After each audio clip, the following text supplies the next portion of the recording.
1931. Dans le jury, Jean Giraudoux, Georges Bernanos, François Mauriac, Édouard Estonnier, Julien Green, André Mauroy, Guy de Pourtalès, Jacques de la Crételle et Robert de Saint-Jean. Devant eux, sous le couperet, André de Richaud. Ou plutôt, La douleur d'André de Richaud. Ce premier roman d'inspiration biographique d'un jeune homme d'à peine plus de 20 ans.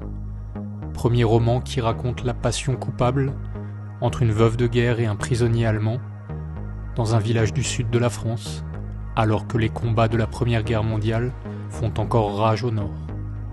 Ce premier roman qui raconte la jalousie d'un fils que lentement sa mère abandonne.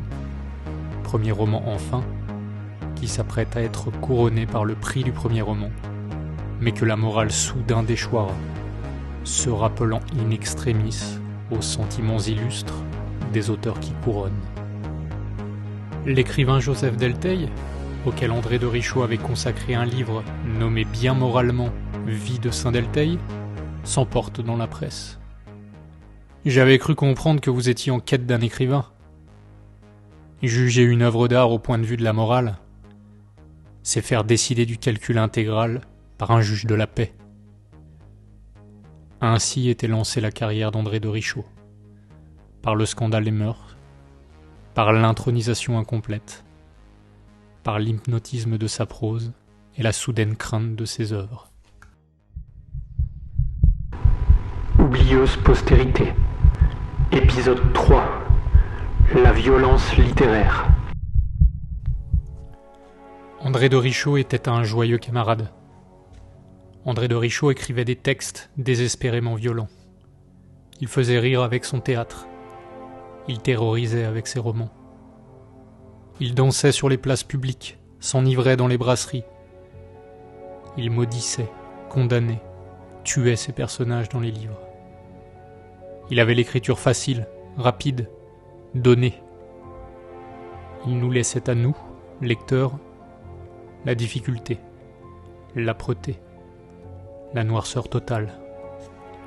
Il a eu cette faculté, peut-être ce don, de ne pas se contenter d'imiter la violence, de ne pas la décrire, de ne pas la singer.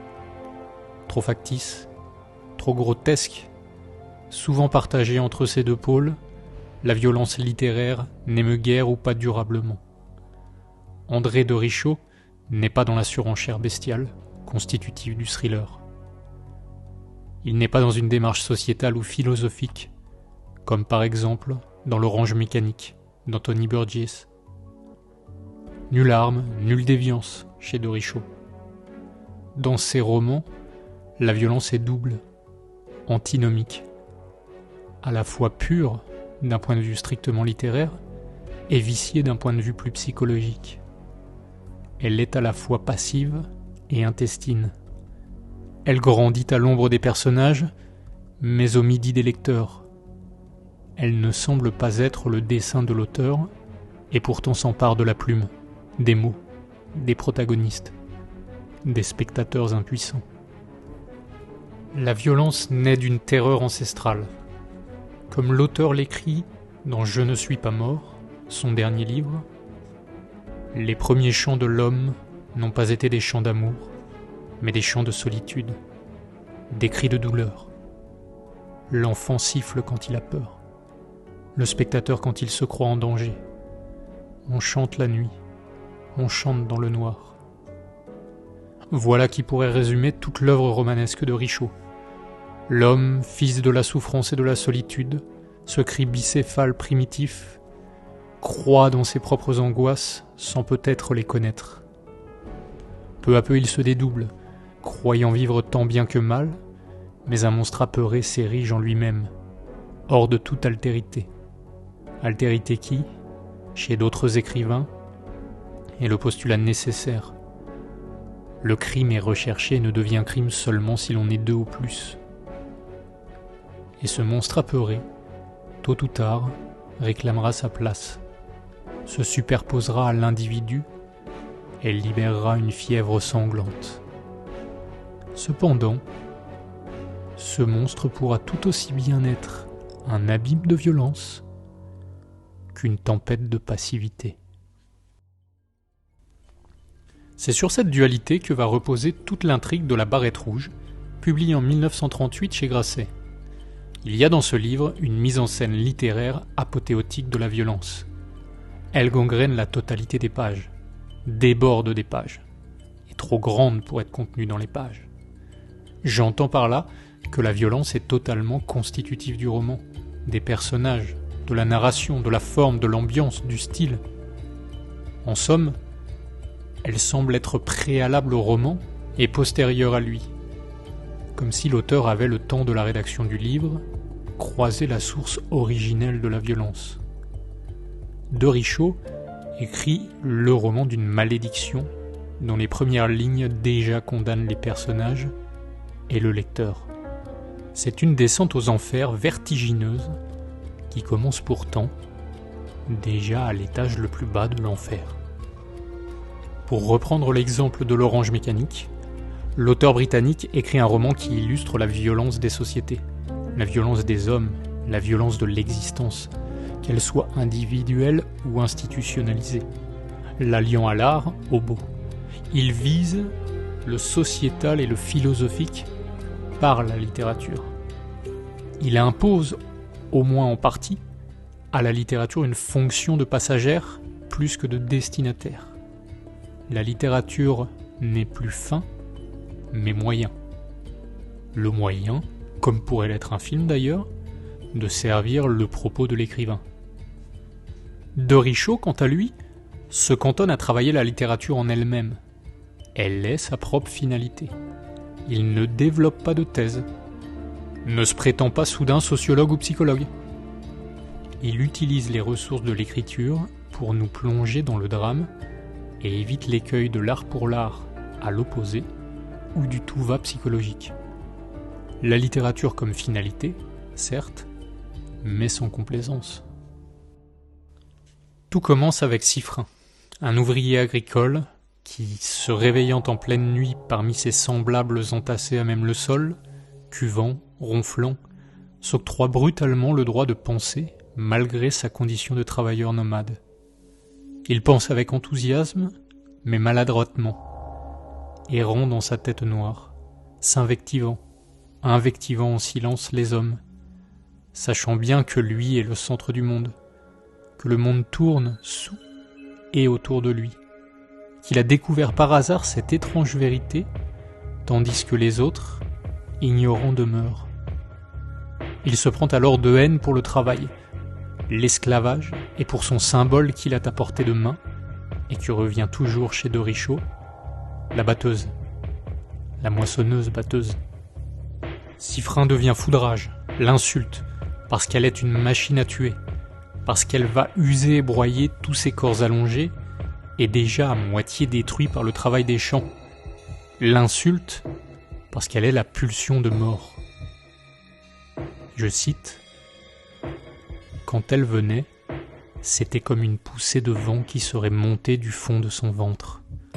Quelque chose comme le coup d'un torchon humecté d'eau brûlante et qui lui laissait l'esprit en déroute et le corps frissonnant. Il lui semblait que la terre s'entr'ouvrait sous lui. Ses pensées les plus gaies, il en avait peu, traînaient toujours après elle le reflet de la mort comme une ombre empoisonnée. Ce qui était le plus terrible, c'est que le coup venait n'importe où, n'importe quand. Ainsi est jeté l'anathème de l'homme contre la machine à tuer, c'est-à-dire, à son insu, de l'homme contre lui-même. Désormais maudit sans le savoir, Siffrin ne pourra plus que s'enfoncer en lui, et dans ses profondeurs ne survivent que marécages empoisonnés.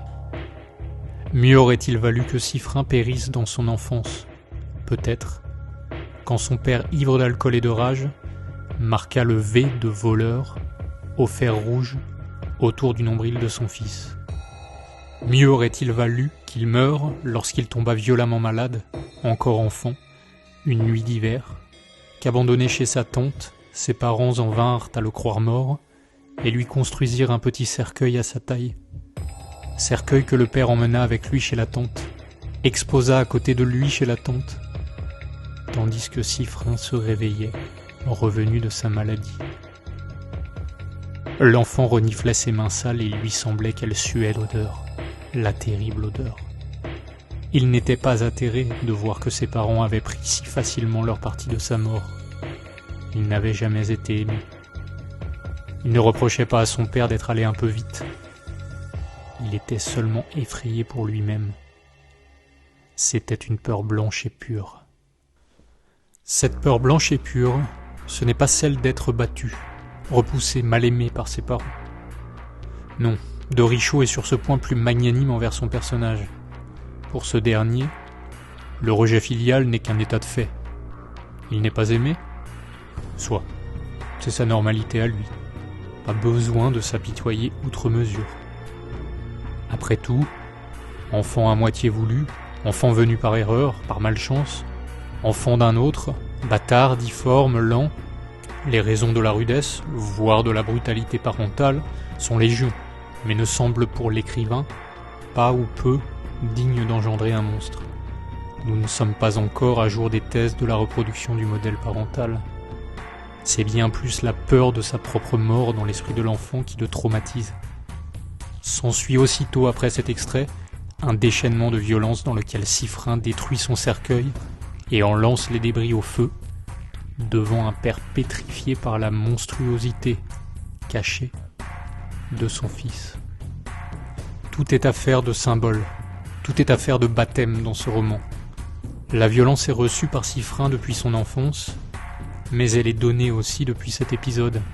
La violence est éprouvée symboliquement contre et par la batteuse, qui abîme les travailleurs, mais cette batteuse cessera bientôt de tuer par l'usure pour dévorer au propre ses fils.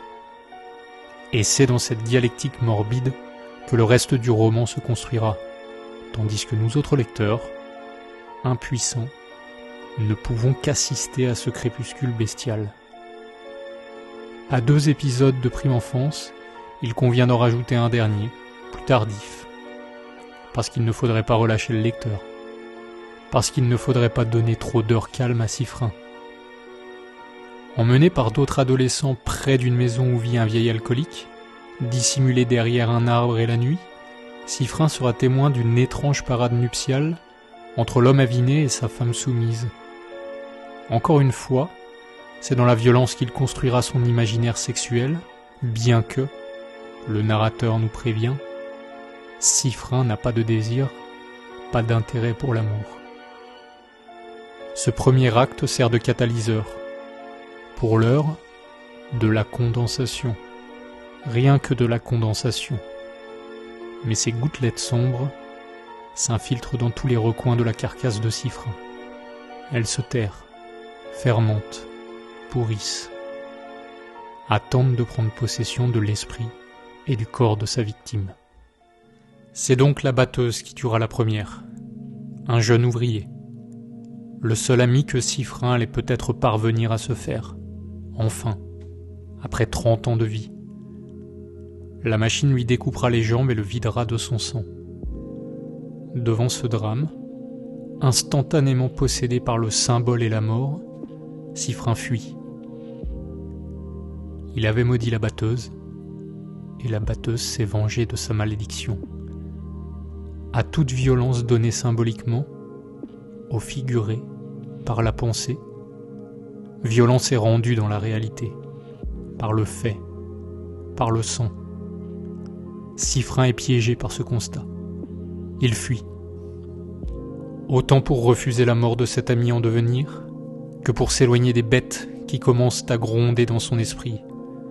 Métaphore toute simple de sa violence intérieure, rappel organique de sa grande crainte de l'image de la mort, hérité du cercueil de son enfance, châtiment implacable de la machine à faucher. Commence alors le long exode de celui qui croit fuir la puanteur sans savoir que c'est en son sein que pourrit la vie. Bien sûr, et je cite, « Étant sorti du monde par un coup d'éclat, il ne pouvait y rentrer que par quelque chose de semblable. » Ce sera le crime inaugural de Siffrin. Maison isolée, vieille femme, nécessité. Par la violence, on sort de l'existence. Par la violence, nécessairement, on y revient. Le sang est encore brûlant que déjà le crime le rattrape. Je cite encore. Cette morte à ses pieds, elle contenait peut-être sa mort à lui. Il avait souvent vu avec une obscure angoisse les têtes des criminels à la première page des journaux. Il ne pouvait supporter ces visages hagards. Il croyait alors être interrogé des yeux par l'assassin lui-même. Il se regarda dans la glace et crut s'être déjà vu un jour. Son visage avait déjà pris une immobilité fatale. Démons intérieurs, dédoublements, masques qu'on ne peut plus retirer, ce sont là les thèmes richaldiens de base, à propos desquels toute sa vie il écrira. André de Richaud devient très vite célèbre. Trop vite. À même pas 25 ans, il est encensé. Il faut dire que cette violence est peu commune dans la littérature française à cette époque, les années 30, pour la meilleure partie de son œuvre romanesque. Avec la barrette rouge dont il est question ici, avec la douleur évoquée en introduction, mais aussi avec la fontaine des lunatiques, autre apothéose surréaliste de la violence, avec l'amour fraternel enfin. D'ailleurs, les échos onomastiques qu'on lui trouve ne sont pas de France. Dostoïevski et Faulkner. Le temps passant, à rebours, par prolepse approximative, c'est à Cormac McCarthy que son écriture devrait être rapprochée. Notamment à Méridien de sang, dont l'incipit qui va suivre développe la même atmosphère catastrophique, reprenant la même cruauté métaphysique. Voici l'enfant. Il est pâle et maigre, sa chemise de toile est mince et en lambeaux. Il tisonne le feu près de la souillarde. Dehors, s'étendent des terres sombres retournées, piquées de lambeaux de neige et plus sombres loin des bois, où s'abritent encore les derniers loups. Sa famille, ce sont des tâcherons, fendeurs de bois et puiseurs d'eau. Mais en vérité, son père a été maître d'école. Il ne dessoule jamais, il cite des poètes dont les noms sont maintenant oubliés. Le petit est accroupi devant le feu et l'observe. L'année de naissance, 33. On les appelait les Léonides. Mon Dieu, toutes ces étoiles qui tombaient. Je cherchais du noir, des trous dans les nuées. La grande ours sombrait. La mère morte depuis 14 ans a nourri dans son sein la créature qui allait l'emporter. Jamais le père ne prononce ce nom. L'enfant ne le connaît pas. Il a en ce monde une sœur qu'il ne reverra pas. Il observe pâle et pas lavé. Il ne sait ni lire ni écrire, et déjà couve en lui un appétit de violence aveugle. Toute l'histoire présente en ce visage, l'enfant près de l'homme. À 14 ans, il s'enfuit. Toute recherche archéologique des inspirations de l'auteur de Rhode Island serait peut-être vaine. Néanmoins, il faut noter qu'une des 3 épigraphes de ce roman est empruntée à Paul Valéry dans le Yalou, texte précoce de l'auteur. Je cite « Car vos idées sont terribles et vos cœurs faibles. Vos pitiés, vos cruautés sont absurdes, sans calme, comme irrésistibles. Enfin vous craignez le sang, de plus en plus. Vous craignez le sang et le temps. » Ce pourraient être les mots de Richaud dans la Confession publique. Ce journal de bord poétique, désespérant et pourtant drôle, parsemé d'aphorismes et de métaphores brillantes. Dont celle-ci. La langue, ce n'est pas la langue d'Ésope, mais ce langage de l'enfance qui fond comme de la glace et vous fait piétiner à 16 ans dans une flaque de boue. Mais le succès ne dure pas. De Richaud est apprécié de tous. De Richaud apprécie presque tout le monde, mais surtout les drogues et l'alcool. Poète maudit, archange noir, clochard de luxe. De Richaud fait partie de ce club grandiloquent. Il se détruit lentement, jour après jour, avec minutie et passion. Ses amis l'aident.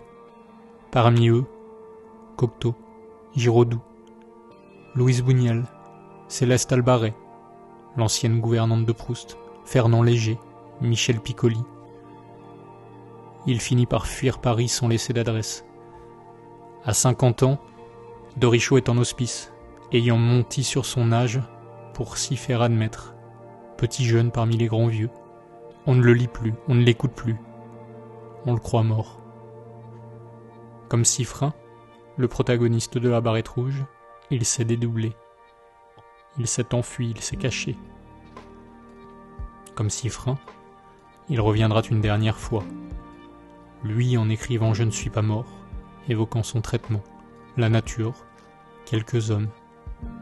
Son personnage en quémandant au hasard de l'aide auprès d'Esther, la jeune, discrète et pure propriétaire de La Barrette Rouge. La maison maudite de ce coin de campagne, dans laquelle un cardinal aurait jadis pactisé avec le diable, et dans laquelle commence la deuxième partie du roman. Un homme qui s'est maudit lui-même, condamné à errer et tué d'un côté, une jeune femme innocente, vierge, bonne de l'autre, cœur froid venu du Grand Nord. Que pourrait-il advenir ? Paix. Paix et fascination réciproque. Esther soigne Siffrin. Siffrin s'apaise. Esther fantasme. Siffrin se replie.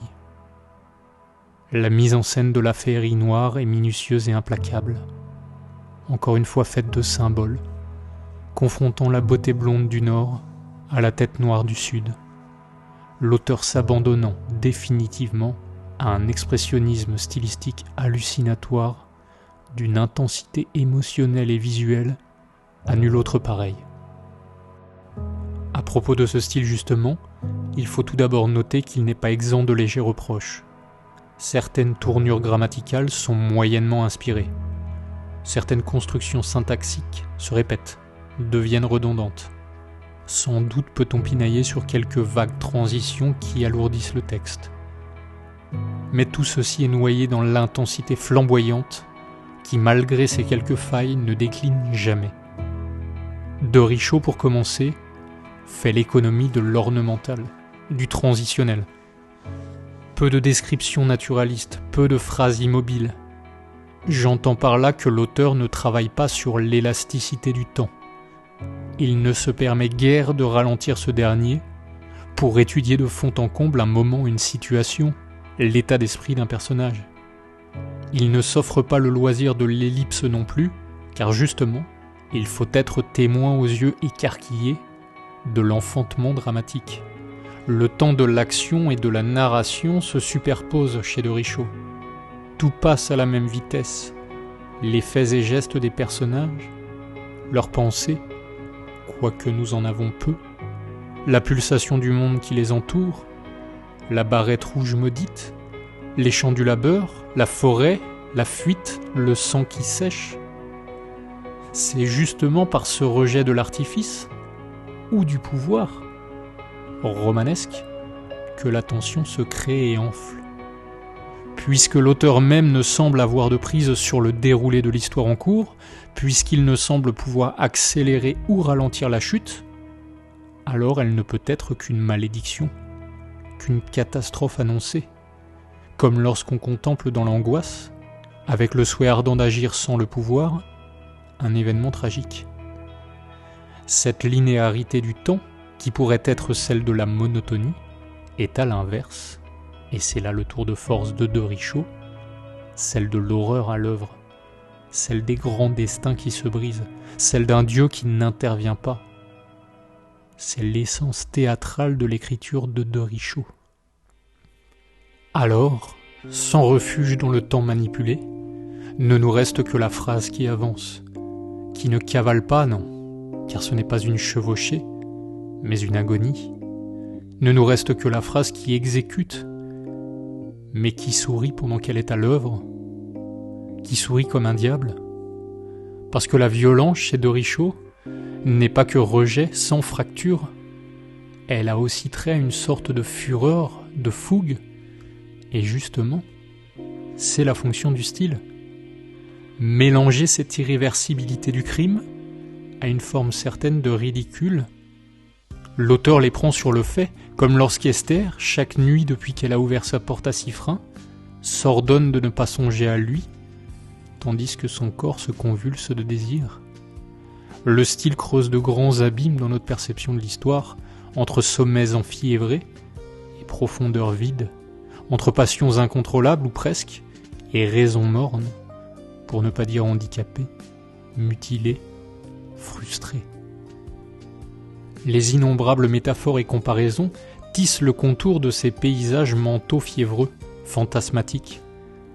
Les épithètes parpelletées, parfois aux confins d'hypalages surréalistes, donnent à la phrase toute sa valeur expressionniste et à nos sensations une sorte de trop-plein qui a pour effet, encore une fois, de maintenir l'égalité lourde du temps. Le temps n'évacue rien. Par ce style sans cesse riche et imagé, aucun répit n'est laissé au lecteur. Ce pauvre air captif du drame, ce voyeur qui en viendrait presque à croire que de Richaud a voulu construire une histoire d'amour maudite entre deux individus sans prédestination, dans des lieux vides de tout romantisme, pour des cœurs qui ne savaient pas même qu'ils pouvaient battre. Il y aurait encore à dire, encore à creuser à propos de ce dernier point, mais il faudrait dévoiler toute l'histoire. Aussi je ne peux prendre le risque de gâcher ce suspense lugubre qui, c'est un étrange fait, m'aura pour un temps, à certaines pages, donné l'impression qu'une échappatoire était possible, que la survie pouvait triompher. Et l'on retourne là bien naïvement à nos obsessions personnelles, et dans le fond, on le sait, toute cette affaire de happy end, ce n'est que l'ombre de nos angoisses, projetée sur des pages qui nous rient au nez. Notons enfin, en s'amusant de la causalité, que sans André de Richaud, nul Albert Camus. En effet, ce dernier aura assez souvent dit que la lecture de La douleur, publiée en 1931, offert par Jean Grenier, son professeur, l'auteur des Îles, très important aussi pour Camus, avait joué deux rôles dans son existence. La compréhension et l'acceptation de la pauvreté de sa famille d'un côté, et l'ouverture à la lecture d'ouvrages d'une veine plus classique, après une boulimie de romans d'aventure et un rejet initial des nourritures terrestres d'André Gide. En effet, grâce au roman de Richaud, Camus cessera de chercher dans la lecture l'exotisme des antipodes, mais s'intéressera davantage aux vérités arides et intérieures qu'il pouvait porter en lui depuis toujours, sans même en connaître l'existence. Camus découvre que la littérature n'est pas uniquement le rapport exogène du monde en action, qu'en font notamment les écrivains d'aventure, mais aussi la tension interne qui crève de sortir. J'ai découvert qu'un enfant pauvre pouvait s'exprimer et se délivrer par l'art, dira-t-il dans un entretien. Et ainsi Camus pourra commencer à écrire. Lui qui a trouvé une espèce de maître dans ce Provençal furieux né seulement 4 ans avant lui. Mort avant la soixantaine, de Richaud sera enterré aux côtés de sa mère, lui qui avait pourtant refusé de se rendre à son enterrement lorsqu'il était encore adolescent, donnant ainsi presque vie à une scène de La Fontaine des Lunatiques, pour abolir les frontières de l'existence et de l'œuvre, lui qui écrivait à propos de la fin « La mort ne m'effraie pas, pourtant j'ai peur de mourir car je me dis, si je mourais ce soir, peut-être demain se lèverait le soleil que j'attends depuis le jour où je suis né. »